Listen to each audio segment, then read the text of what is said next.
មន្ត្រីសង្គមស៊ីវិលមួយចំនួនស្នើដល់លោកហេងសំរិនប្រធានរដ្ឋសភាកម្ពុជាដែលកំពុងបំពេញទស្សនកិច្ចនៅប្រទេសវៀតណាមលើកយកបញ្ហាប្រវត្តិសាស្ត្រនៃទឹកដីខ្មែរកម្ពុជាក្រោមដាក់ជូនថ្នាក់ដឹកនាំប្រទេសវៀតណាមឲ្យឆ្លើយបំភ្លឺ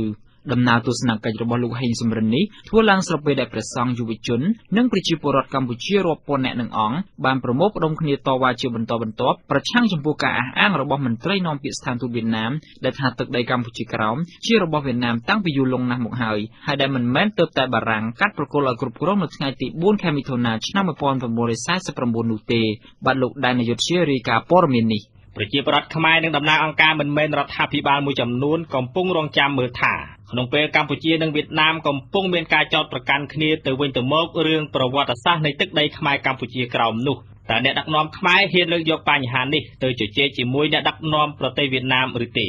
លោករងឈុនប្រធានសមាគមគ្រូបង្រៀនកម្ពុជាឯករាជ្យនិងជាតំណាងក្រុមប្រឹក្សាឃ្លាំមើលកម្ពុជាស្នើឲ្យលោកហេងសំរិនដែលទៅទស្សនកិច្ចប្រទេសវៀតណាមចាប់ពីថ្ងៃទី18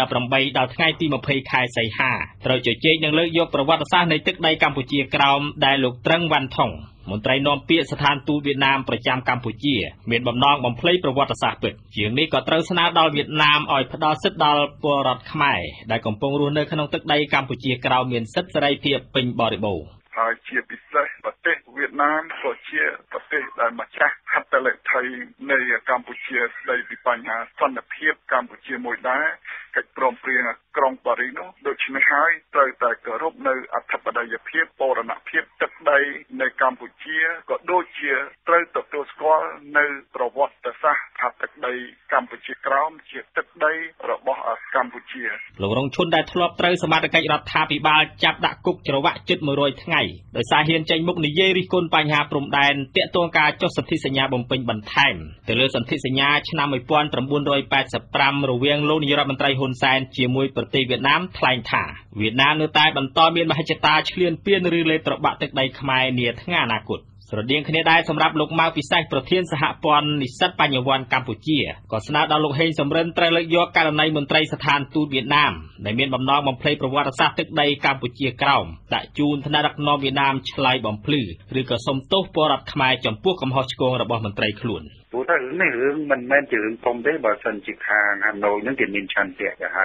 ថាធ្វើម៉េចឲ្យប្រទេសកម្ពុជានិងប្រទេសយួននឹងជាប្រទេសដែលអាចរស់នៅស្រស់ស្រួលគ្នានិងមិត្តភាពរវាងគ្នាអញ្ចឹងគឺអាចឲ្យមន្ត្រីខ្លួននឹងសុំទោសទៅវាចប់រឿងហើយចំណែកសង្គមស៊ីវិលច្រើនទៀតក៏ចង់ឃើញដំណើរទស្សនកិច្ចរបស់លោកហេងសំរិននិងគណៈប្រតិភូកម្ពុជា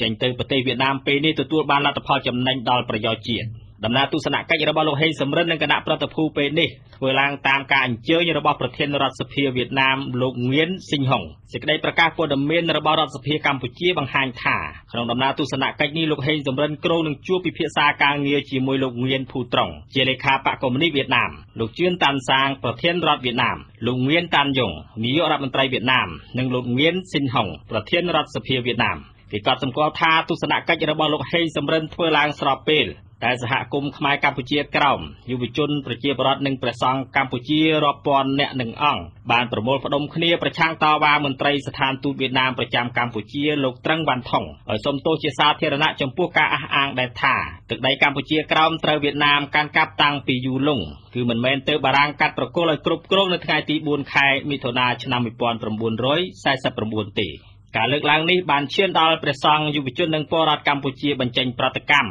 និងផ្ទុះការតវ៉ាជាបន្តបន្ទាប់រហូតឈានដល់ក្រុមបាតកោដុតទង់ជាតិវៀតណាមនៅក្បែរស្ថានទូតវៀតណាមថែមទៀតករណីនេះដែរលោកសំរងស៊ីប្រធានគណៈបកសង្គ្រោះជាតិមានប្រសាសន៍ថាបើសិនជារដ្ឋាភិបាលវៀតណាមនៅតែមិនព្រមទទួលស្គាល់ប្រវត្តិសាស្ត្រពិតនៃទឹកដីខ្មែរកម្ពុជាក្រោមនិងមិនព្រមសុំទោសពលរដ្ឋខ្មែរតាមការទាមទារទេប្រជាពលរដ្ឋខ្មែរនៅទូទាំងនគរនឹងធ្វើញត្តិផ្តិតមេដាយបណ្ដេញអ្នកនាំពាក្យស្ថានទូតវៀតណាមចេញពីកម្ពុជាក្នុងពេលដ៏ឆាប់ព្រមគ្នាដែរលោកខៀវសុភ័ក្រមន្ត្រីនាំពាក្យក្រសួងមហាផ្ទៃមានប្រសាសន៍ថាប្រវត្តិសាស្ត្រនៅតែជាប្រវត្តិសាស្ត្រគ្មាននរណាម្នាក់អាចលុបបំបាត់បាននោះទេ